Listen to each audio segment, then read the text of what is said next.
a short-term basis. It could be for 2 to 3 weeks to begin with. They then might come back after 6 months for a longer time, and to help them to develop their international business, or perhaps find research partners, or even joint ventures. As I mentioned before, the quality system is one of our trademark products. For the BICs in Europe, the fact that they have an EC accredited label also assists them in their requirements to often get local, regional, or even national funding. If you look at the number of incubators in Europe, it's about 1,300 and growing. So we have quite a small percentage. That's because we offer to the BICs a charter which they sign up to, giving a full holistic support to services. So retail parks who are just renting out spaces as incubators are not part of our network. It's very much focused on innovation and giving full support. And as I said, that's the BIC logo, which is still a property of the European Commission. And in terms of the quality criteria, a lot of also is trying to link SMEs into other networks. Some of you may be familiar with the Enterprise Europe Network, which is the Commission's largest network for SMEs. We're also an associate member of that. Our focus though is very much on innovation and incubation. So this certainly is, at the moment, is the only system in Europe that is there to accredit, qualify and monitor the BICs. I have a few examples here. We produce on an annual basis some literature and also a full report in terms of the results of the network, in terms of job creation, number of projects, number of business plans, and that also data is fed back to the members and also the Commission as well. So again, the 3 main pillars are promoting what the BICs are doing, networking. We're of course a network ourselves, and networking is sometimes seen as an old-fashioned word. And obviously networking used to be, say, like today, maybe you'd grab a cup of coffee and an orange juice and speak to people.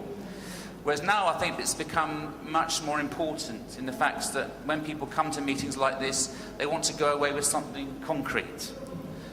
So we certainly feel that we are very good at making connections. We work a lot with other networks such as InfoDev, the World Bank network of incubators, and also other national incubators. And we're very interested also, of course, in making new contacts here.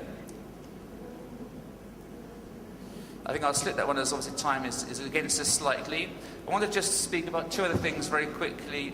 One is international projects. You heard the head of delegation at the European Commission mention the fact that FP7 is open to organisations in this region. We're also quite involved in European projects for our members. We have a portfolio of about 15 projects right across the board. We're very interested to make new contacts for project opportunities. And also, as you know, there are some Europe Aid projects which are looking at having some activities to help SMEs in regions. And I think there are a couple of forecast projects coming out very shortly for this region as well. So we're also, on behalf of our members, trying to get them into projects. As I said, we look at also other initiatives such as Interregs, Leonardo's, and also other donors. Okay, I think that I shall stop there. I know time's a bit short. Thank you very much. 10 minutes. So despite that, please feel encouraged to interrupt me anytime you feel like it. If we can't make it within 10 minutes, I will be available during coffee break, definitely during dinner. And on this most important slide of all slides I'm going to present, you have my email account, and I'd love to stay in touch with you after the event. A warm thank you from my side to the National Innovation Fund for having me today, and a thank you to you for being here. Let me forewarn you that what I'm going to present is not so much based on academic studies, but more on 20 years of work in real life.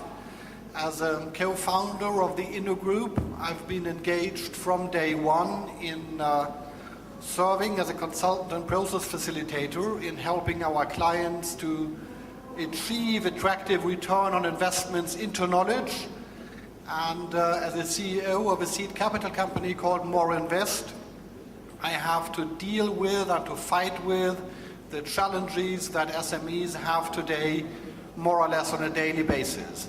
So whatever I'm going to say, please be careful. It's biased. It's my personal feeling. And I will try to be a bit provocative. If you want a more smooth version, have a look at the paper which you will find in the booklet. In case the chair is going to interrupt me after 10 minutes, let me pass a very brief summary of what I want to communicate today. Firstly, SMEs do matter. They are the engine of economic growth. They are the engine of innovation. Secondly, despite all lip service of public and semi-public organizations, they are consciously and unconsciously discriminated against on a daily and at a strategic level. Thirdly, overall, I'm too much in favor of quotas where you help a specific kind of company, whether it's a big company or a small company, whether it's in the northern part or in the southern part of the country, whether it's run by a girl or a boy.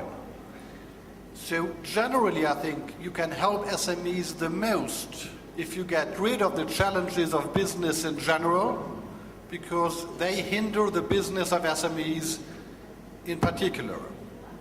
If there was one type of business you'd like to support, I want to make a strong manifest for the newly started businesses in the knowledge-intensive sectors. So if you forget about all the rest, I say it's not so bad. These were the core points. Firstly, let me provide you with some empirical evidence that SMEs really matter for economic growth. What you can see basically is that the higher the line, the higher the rate of economic growth during the past years. And also, the higher the line, the smaller the business that created the job. There's many more figures. You will find the reference in my paper. It holds true both for the EU 15 and for the EU 12.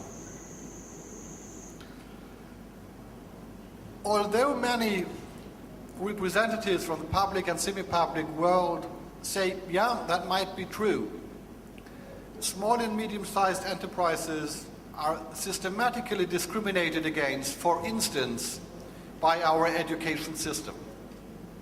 The students we train, financed by taxpayers' money, are very much trained in order to fit the demands and the needs of the big enterprises. So we have a tendency now in a couple of countries that we put increasing focus on entrepreneurship, on setting up a business, but it's a long way to go before they will learn how to set up their company and how they will negotiate the first deal with a bank and how they will win their first client. Normally, at least if you look at a German or at a French university, they will learn a systematic comparison between the American board system and the German Aufsichtsrat system. This holds true for the research world as well. SMEs are less attractive as partners. They are thought to have shorter time horizons. They are thought to have hollow pockets, not capable of financing PhD students. Collaborating with them does not increase the image of a university, as it does working together with one of the big boys. They are also systematically discriminated against when it comes to public procurement, particularly when it comes to public innovation procurement. So buying innovation is believed to be risky enough as a business. Why on top should a civil servant in someone who's engaged in public procurement then buy from a company that does not have a big name in the market? There is no positive incentive for him to be particularly creative and innovative in procurement. The only sanction that is employed in public procurement is a penalty in case